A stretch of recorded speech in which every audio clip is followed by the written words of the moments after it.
Welcome to this course, where you will learn the fundamentals of IoT. This is a general course that will broaden your knowledge of IoT.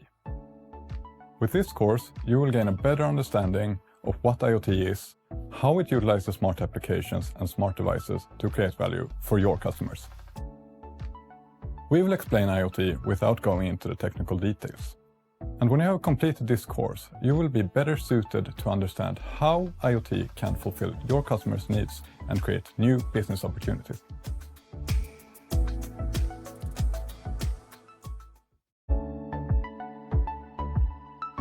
In this chapter, we will define what IoT is and look at the different phases that an organization can go through when adapting their business to IoT. We will look at some different use cases on how IoT can be used to enhance a product. IoT plays an important part in many organizations' digitization journey. Organizations all around the world are constantly exploring how to conduct their business in a more efficient way, to optimize their workforce and bring even more value to their customers. Let's start by stating a definition, so that we have a common understanding of what IoT is. There are different definitions out there. At Telenor, we define IoT as the concept of connecting any device to the internet or to another device, so that the device can send or receive information or perform a remotely controlled task. This can include any device, sharing any kind of information, or perform almost any task you can think of. An IoT device is quite commonly called a thing. When talking about IoT solutions, it's easy to get caught up in technical discussions about devices and technologies. In this course, we will mainly focus on the benefits and applications of the technologies, and not so much on the technology itself.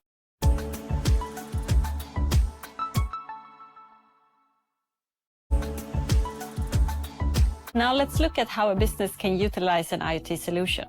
There are vastly different ways of benefiting from a connected product, both from a business and a consumer perspective. We'll start with a product that's close to home, a lawnmower.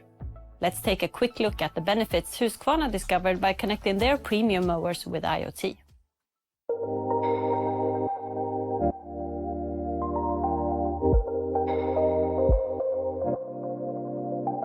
Husqvarna has manufactured products for over 300 years.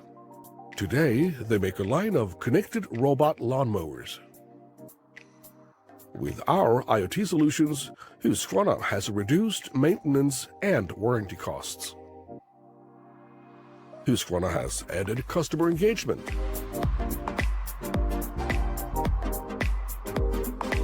Husqvarna has global connectivity and expert support.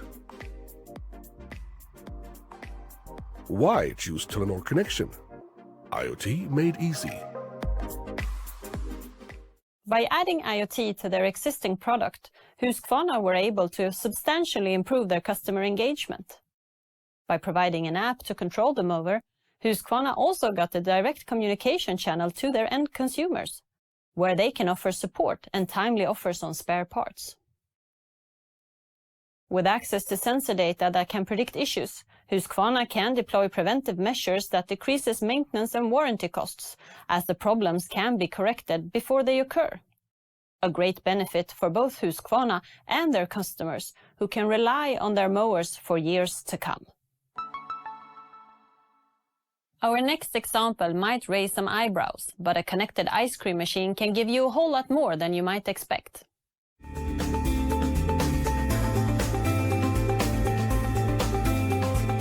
The process of getting connected started in the late 90s, when the company started to look to the technologies available at that period. Before that, we realized that we could not get a local operator in each country where we had to deploy the system.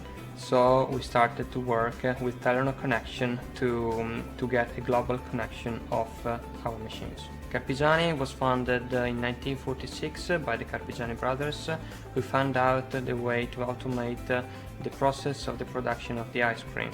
The most important reason who drove us to connect our machines is that we have lots of machines installed in the field.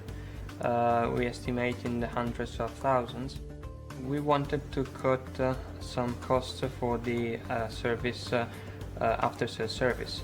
especially in the warranty period. So you can imagine how much it costs to us to make a service call to a place where you have to drive 400 kilometers, and then you arrive to the machine and you find out that you have just to adjust the setting and then you come back. The average lifetime of our machines is more than 10 years. That's another reason why we've been pushed to find a solution to connect the machines.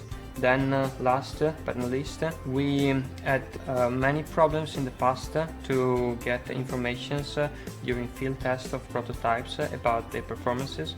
So that's why this project was born in the R&D department. We changed our offering with the connectivity solution by proposing an optional service.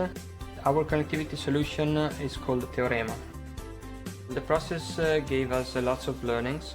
It is not so difficult to implement the connectivity solution inside the company's processes. In the future, we will embed the connectivity system inside the main board of the machine, but we will keep the connectivity solution as it is today.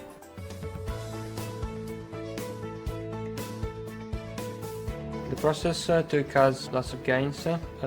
One of them is that today we have a team of software and hardware developers who knows how to develop the entire aspects of the system.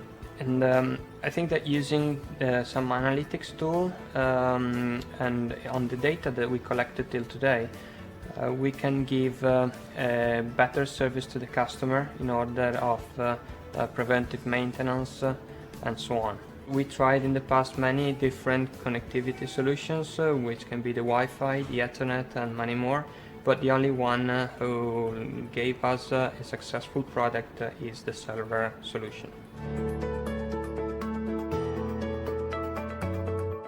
This is a great example of how IoT can be utilized to improve upon an existing product. By adding IoT to their ice cream machines, Carpigiani was able to cut their costs while at the same time providing better service to their customers. The end result is an ice cream machine that doesn't suffer from unnecessary downtime while waiting for a technician to reach the ice cream shop. An added bonus for Carpigiani is that they can use the data collected from their machines to improve their product and develop even better ice cream for the future.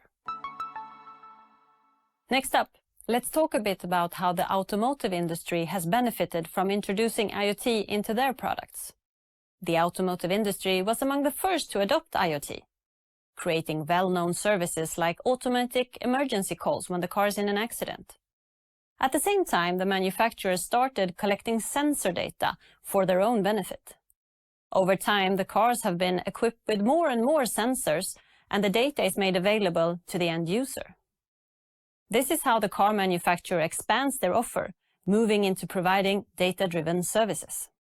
Instead of just selling a car, they can include things that add value for the consumer, like the possibility to remotely start the heater, so the car is defrosted when you need it. This is the kind of service that creates customer loyalty.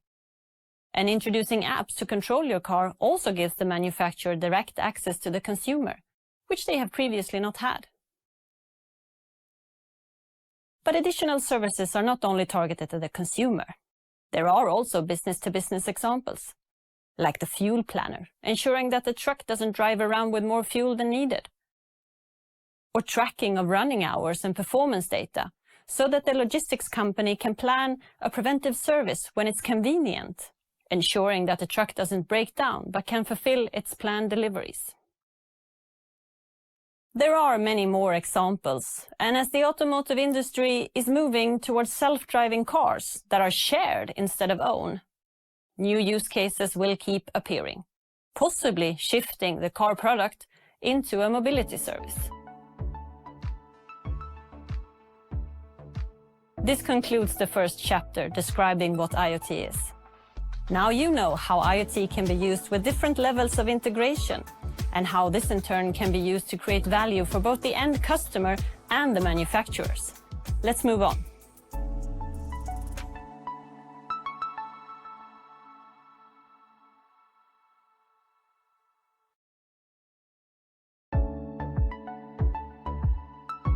Thank you for attending this introductional course to IoT.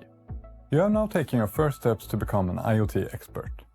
We have gone through the basics of an IoT solution and how it can be applied in a business model.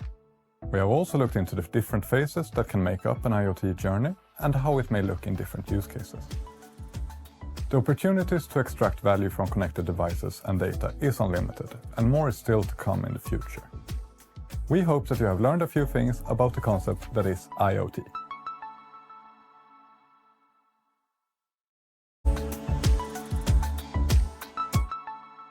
IoT is reaching into more and more areas and industries. Every day, new use cases pop up in various areas from smart homes and smart cities to connected industry. The concept of IoT is nothing new. At Telenor, we have connected technical components to servers for more than 20 years. And we will continue to do so, assisting our customers to achieve cost savings, higher customer satisfaction, and a reduced carbon footprint. Now, let's hear what our specialists have to say about the future of IoT.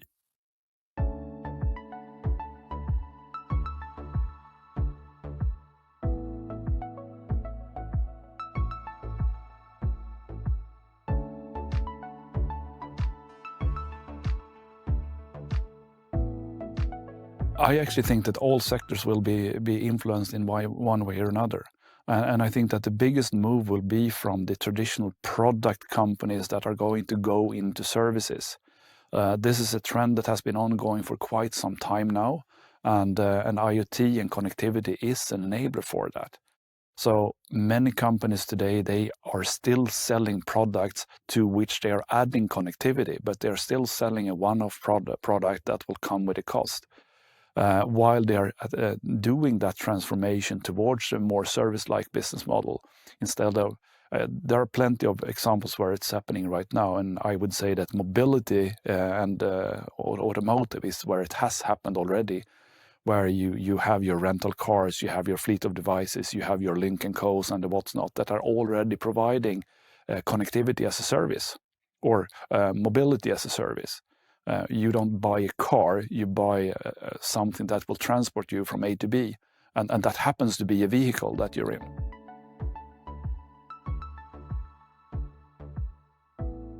I think talking about connected societies and municipalities and cities of all kinds, I think with the introduction of 5G, we will see a lot more connectivity going into all these areas. I think we also need to address the cybersecurity issues and talk a lot about data protection when it comes to connecting the societies. But we will see, of course, electric meters. We have had that for like 20 years in Sweden. We see that all over the Nordics. Now it's the next generation rolling out. We see it in other areas, like in heating solution, in water solutions and so on. And that will evolve over time, connected bulbs on the road systems and so on, connected lights and traffic lights. So I think everything that can be connected will be connected. That's for sure.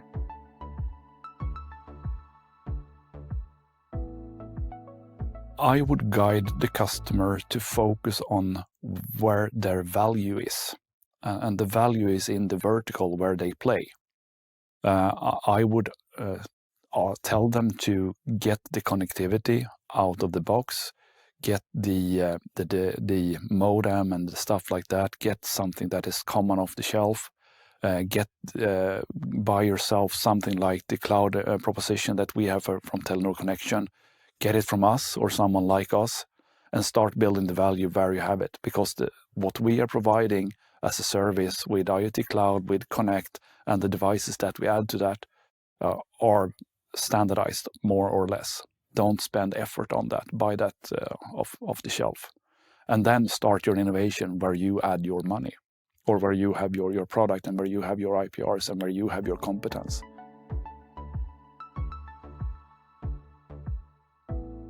I think it's almost impossible to say.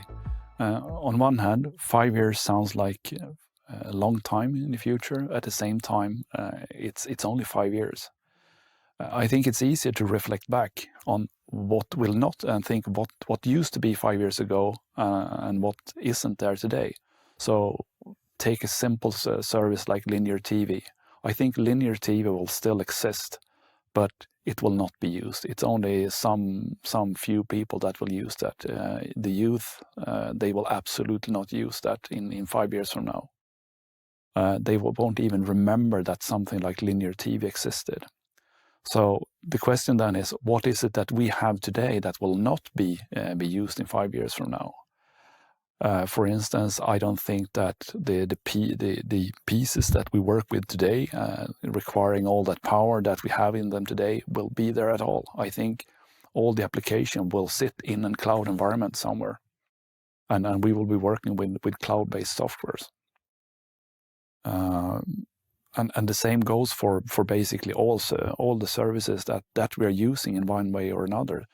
They will tend to become more and more digital. In the workplace where we are working today, many of the tasks that we are working with will be automated and will be performed by softwares instead. So we will see digital disruption in the ways that we work, in the ways that we live. And I think it's very hard to predict what will be happening there. But I'm pretty sure that in 5 years' time, more and more will of the things that we're used to will not be there anymore. I think transport will look very different 5 years from now. Looking at the pace that the transport sector is changing right now with self-driving cars, autonomous drive, how we are commuting, the effect of the pandemic that are driving these changes, it will be very different. I think that we will drive our cars less and less. I think that we will use community services more and more. I think that we will stop owning cars in a 5 to 10 years time frame. We will get whatever transport that we need as a service instead. Do I want that to happen? No. Do I think it will happen and be like that? Yes, and I think we will also adapt to that.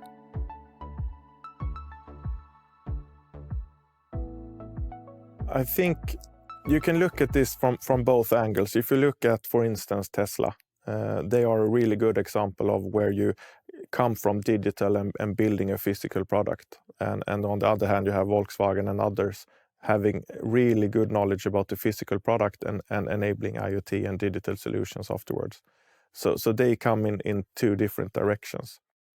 I would say if I would start a new Tesla of some industry, I would start with connecting everything from day one, collecting data and being really data-driven. I think that is, and also user-centric, because a lot of the traditional manufacturers hasn't been that user-centric.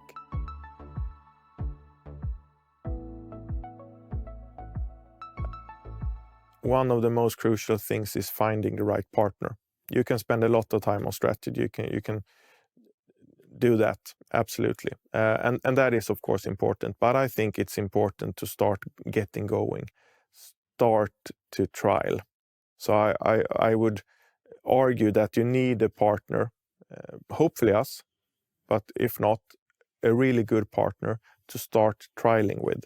And then looking at, can this partner also scale with us? So I think going from strategy to execution, the faster you can go in that direction, the better.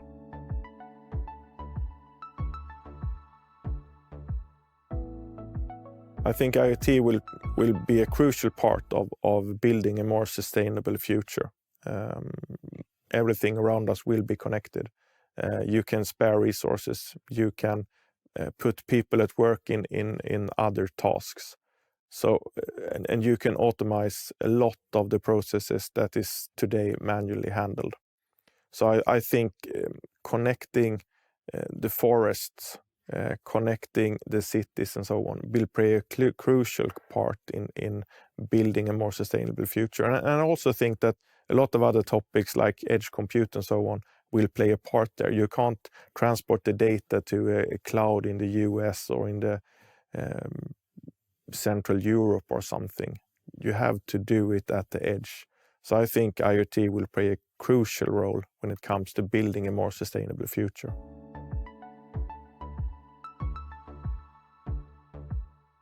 When talking about different communication technologies. There is a lot of focus in the industry on narrowband IoT, LTM and so on.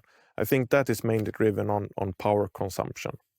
You want low-cost devices and you want them to last for a longer time. So I think what we can see in discussions is that a lot of customers is moving from narrowband to LTM because it has a lot of more capacity and so on. Narrowband is very limited in what it can do. So we can see a movement from narrowband to LTM, but it's still focused on battery consumption. I would mention three things in specific. It's the coverage, it's the financial, and attention. In terms of coverage, you need to have service launched with all the partners around the world, and you need to be able to offer all the services available, 2G, 3G, 4G, and so on. In terms of financial conditions, you need to have negotiation power to get the deals where you can have conditions where you are able to provide a sustainable business, both for us, but also for our partners and customers. And finally, attention. Sooner or later, there will be a hiccup and you will need to have something looked into. And if you are unattractive as a partner, they will not give you an attention when you reach out to a partner on the other side of the world and need to have a problem fixed or a case solved.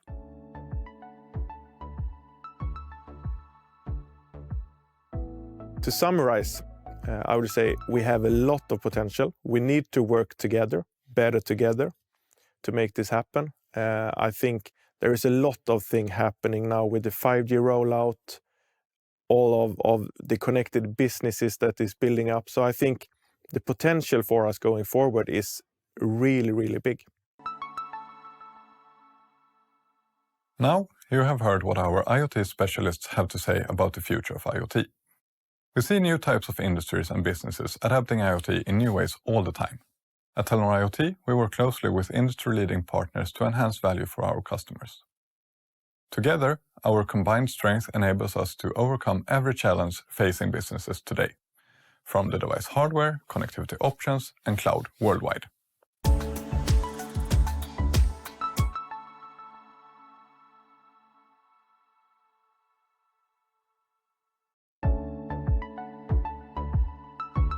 In this chapter, we will look a bit deeper at some use cases and explain how value can be created by introducing IoT. Most people are affected by IoT in their daily lives. As IoT has been constantly evolving around us, more and more connected and smart devices are deployed worldwide.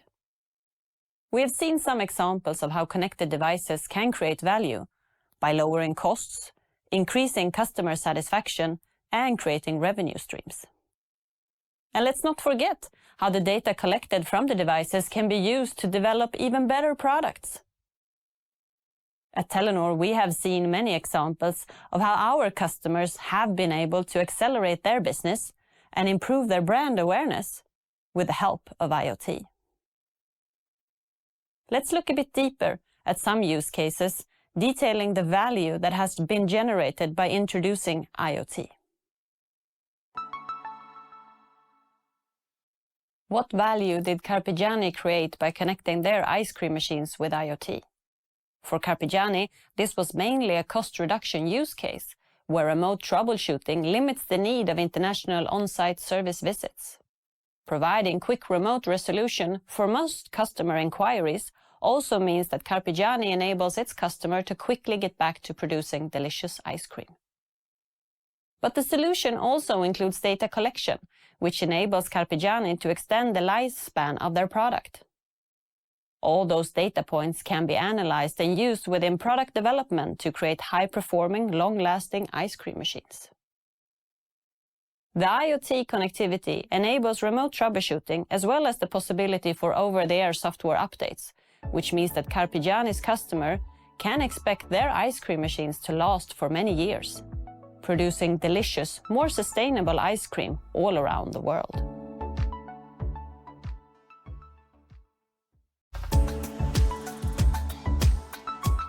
Let's move on to another use case where IoT connectivity has come to be a central part of the service itself. Home alarms lets the homeowner feel secure, knowing that the alarm is operational every minute of every day.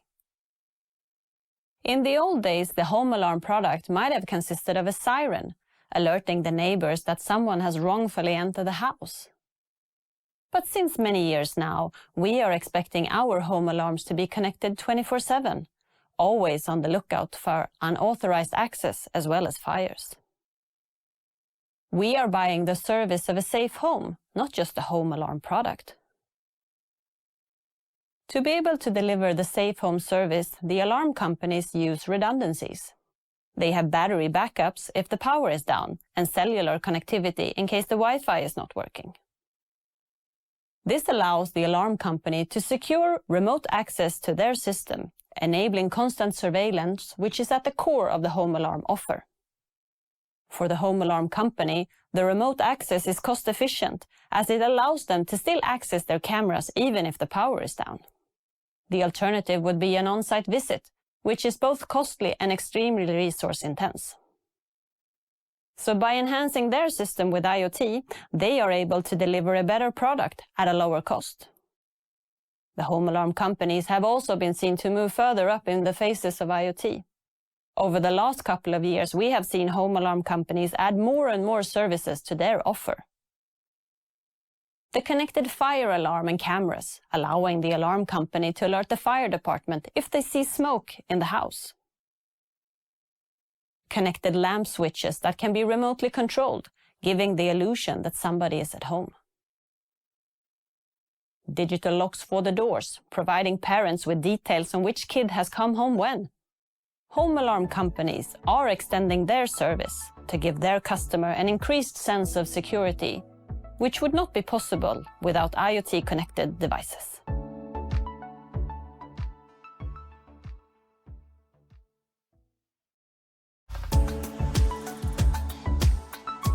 Do you have a tool shed in your yard, filled with a variety of tools that you seldom use?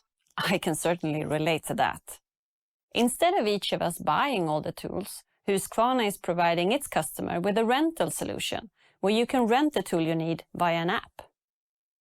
The tools are placed in a large storage box, which is placed in a central location, so that you can collect the tool you need any time of day. This solution means that as a consumer, I don't have to buy the tool, but can rent them in a smooth way, giving me access to the tools when I need them. The tools are equipped with sensors and IoT connectivity, so Husqvarna is able to monitor usage and performance data, meaning that they can schedule maintenance when it's needed. The end result are well-maintained tools that are used as much as possible, limiting waste and increasing sustainability.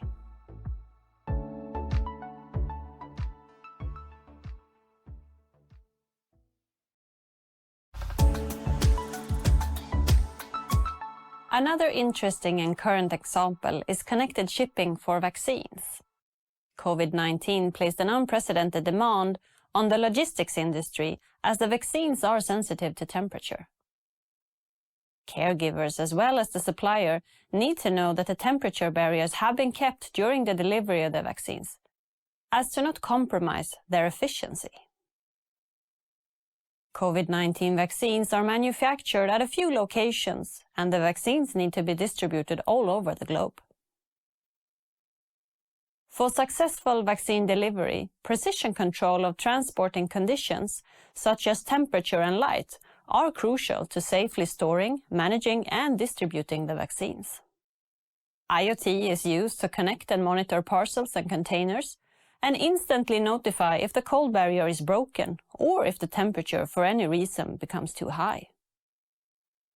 Telenor provides seamless IoT connectivity regardless of where the shipment is situated, supporting transparency and traceability in the delivery chain throughout the entire process.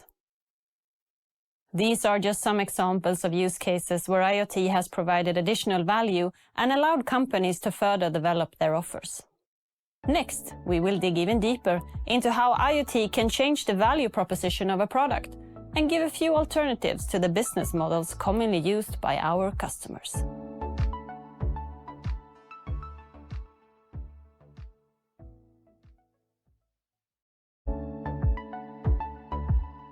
In this chapter, we will look at how different companies may use IoT to enhance their business model and form their value proposition to the customers. This is part of what we call phase 3 of IoT. There are many examples of companies that apply IoT as a part of their business model from the start. But the real challenge is transforming from a traditional business model to one that includes IoT. Let's look into the challenges that might be encountered in such a transformation. Take an old product that we know since before, a car. When we update this car with IoT technology, we add a layer of digitization on top of the traditional product. From this stage, we take the first steps to a new value proposition, which means that the product is more than just a physical car. We have increased the value of the car by adding IoT and making data and more functions available to the customer.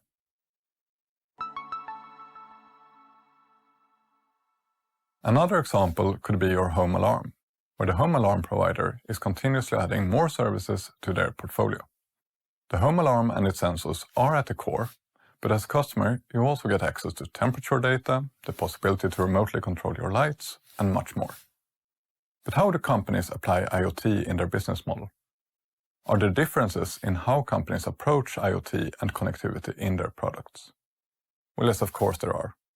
We have seen several examples of benefits that can be utilized by applying a layer of connectivity to a product or a service. Now, we will go deeper into the different value chains that can be a part of IoT and how different companies may have different approaches to reap the benefits of connectivity.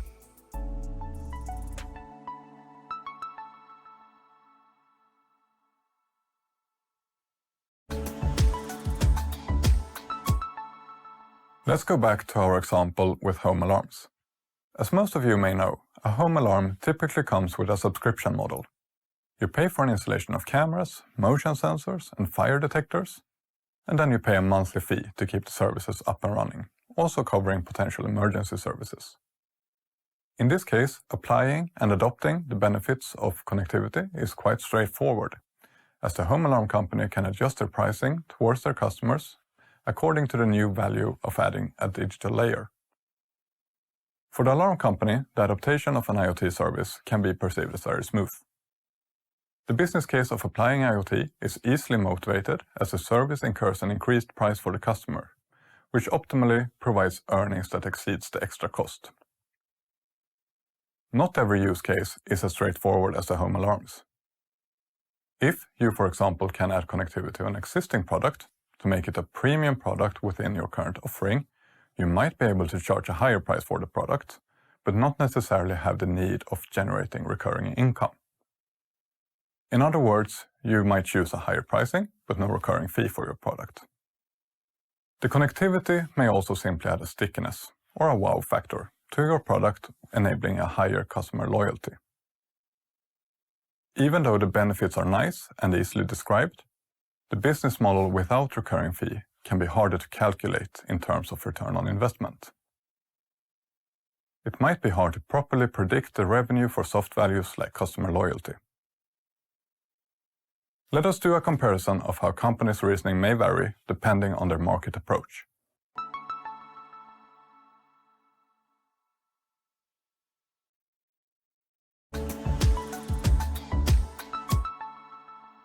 As you can see in the subscription-based example, it's a fairly safe approach as the increased customer value and revenues for the company both increases, and the extra costs are still manageable. The correlation between revenue and cost in this case is directly related, as a revenue-generating subscription is needed for the extra costs to occur. Each connected product will generate an income from the subscription fee, which will cover the cost of the connectivity. This is of course an oversimplification, as there are still research and development costs, marketing costs, and much more before being able to go to market. But in principle, the certainty of having a reasonable return of investment is more easily calculated. Let's look at the same model, but without the subscriptions. At a first glance, the models are very similar, as the principle remains. But if you look closely, you may notice that there are no promises of extra long-term revenues in the second case. You have the same indirect costs of the subscription-based model, meaning research and development, marketing, etc., but you are not able to promise a return of investment based on extra monthly fees. You can of course align your charging of the product with the new premium aspect that the connectivity delivers. But how do you take into consideration that you now have a recurring costs with no corresponding income for the remainder of your product's lifecycle? In this case, you need to work with other factors. But that doesn't necessarily mean that the adaptation of connectivity is a bad business case. If you can offer something that your competitors can't or won't, you might create a customer need that in turn create a loyalty factor. Let's take an example where this might be feasible. Applying IoT and connecting a car. A car is, in most cases, already quite expensive, and your customers might not be interested in paying an extra monthly fee. So how might this still end up benefiting your company? Your customers should feel that a need is fulfilled, and if the experience and perceived value is increased, you might have created a loyalty incentive within your customer base. If adding connectivity means that your customers become loyal and returns next time they are looking for a car, or maybe liking the product so much that they recommend your brand to a friend or a colleague, you can reap the indirect benefits of a connected product. If we compare the different models we've reviewed so far, we can see that in the subscription-based model, the revenues increases over time as the service is delivered. However, in the premium product-based offering, the return of investment is related to the lifespan of the product.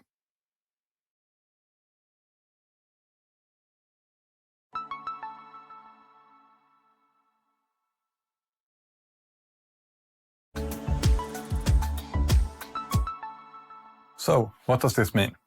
Is a subscription-based offering always better than adopting connectivity for a premium product? Well, no, not necessarily. Even though it might be an easier journey and more directly beneficial with an easily projected way forward, the premium product may give a competitive edge for your company, even if it's hard to spot initially. So far, we have only scratched the surface of what it means to integrate IoT as part of a business model. And there are of course several other approaches to include IoT as a value proposition. There are different challenges to different business models and a lot of factors to take into consideration when taking a traditional product and adding the digital layer.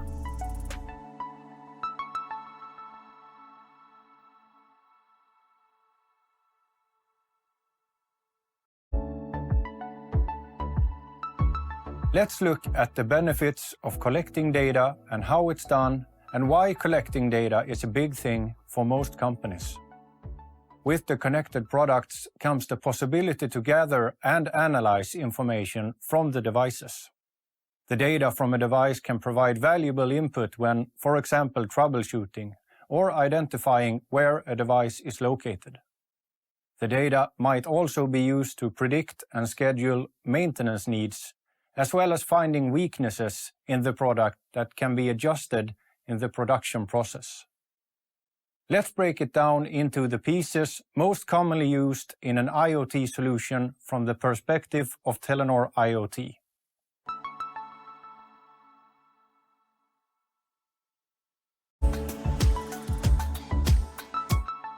An IoT device can come in many shapes and forms, and the type of device used is most often dependent on the type of environment it's deployed in. The demands and requirements for a device in a vehicle is more likely to have to withstand vibration, dirt, and possibly contamination from engine fluids, whereas a device installed in something stationary, such as a freezer, only has to withstand cold temperatures. To this, we add sensors, which also varies depending on what the service or product is supposed to measure or provide. It can be everything from temperature, humidity, position, speed, to altitude, blood pressure, your pulse, or a trigger that a door is opened or closed. Almost anything can be measured or monitored and therefore used in an IoT solution. Now, this data must be transferred, so we need to add connectivity. If the devices are spread over larger areas, nationwide or even globally, it's usually mobile communication that is preferred. A roaming service in mobile networks gives the device the freedom to move almost anywhere, and in addition, it has the possibility to switch between networks to get the best performance and reliability. A stationary device in a building doesn't necessarily need mobile communication. Instead, they could be using a Wi-Fi network or even Bluetooth, depending on how often they need to communicate. It's also possible to combine these for an even more robust service with redundancy. The third part, that for sure is an important one, is security. This means that we must make sure that our devices can only be reached by those who are authorized. We should probably add encryption to our way of communicating, and we also have to make sure that we store our data safely. There are a number of ways to achieve all this, but one common piece in this puzzle is to add a VPN, a virtual private network. By adding this, we provide the device with a safe way of communicating to whatever backend system is waiting for the data. And we make it hard for anyone who might be trying to access our devices without permission.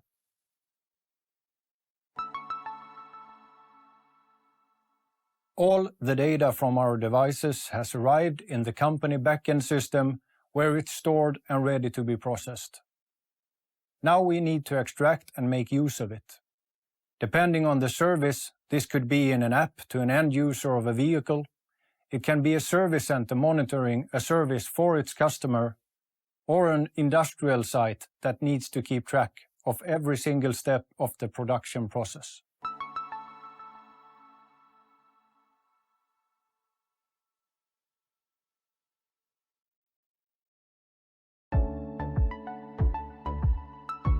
Thank you for attending this introductional course to IoT. You are now taking your first steps to become an IoT expert. We have gone through the basics of an IoT solution and how it can be applied in a business model. We have also looked into the different phases that can make up an IoT journey and how it may look in different use cases.